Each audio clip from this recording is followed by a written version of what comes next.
The very first thing that we did was actually talk about, yeah, what are we doing right now? Let's recognize just where we're at.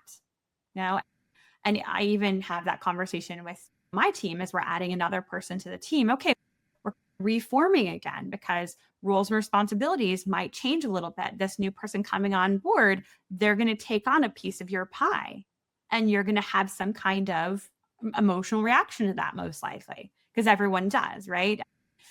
We, Roofer, and some of the other startups I've been at have started. I've come in and it's been very small. Again, everybody's a generalist. And then you start to specialize, which means your role, like the amount of things you do, gets smaller and smaller. But it doesn't mean that your impact has to get smaller and smaller.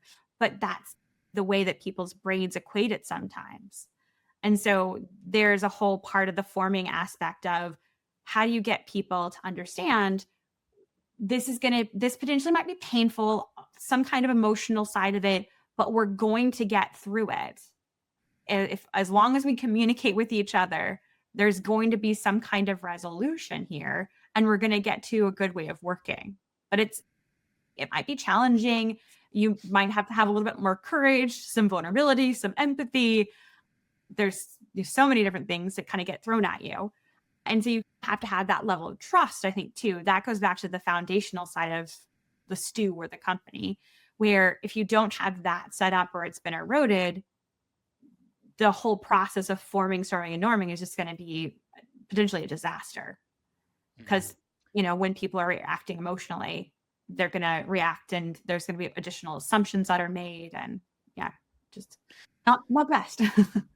Yeah, yeah. There's just so much that I think is coming up right now from the sense of uncertainty that's there. And so, from a cultural cohesion, building that cultural cohesion at Roofer, I know there's been about 100 new hires in the time or more at this point since you joined the team. How do you foster, like, how, from a leadership perspective, how is that sense of cultural cohesion, trust, support during this time in the teams and supporting them through these cycles of forming and renewal that's always happening?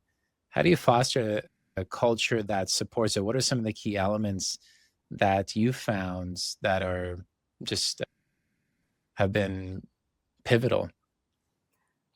I think one thing that we've done, and I bring this into every company, but I think we've done it even like up a level here.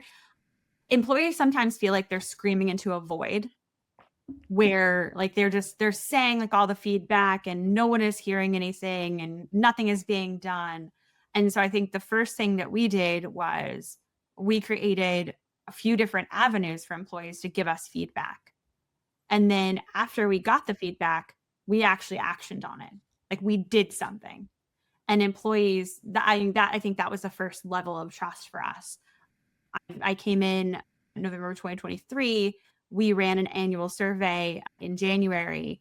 I took those results to heart. One of our lowest scores where I don't know how my performance is being managed.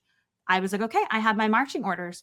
We're going to make sure that every team has career levels. We have very clear competencies. We're going to run a more formalized performance review process where every manager is going to give employee feedback. They're going to know where they stand. And employees responded very positively to that. They're like, I feel like I've been heard. And I think that's the very first step you need to take.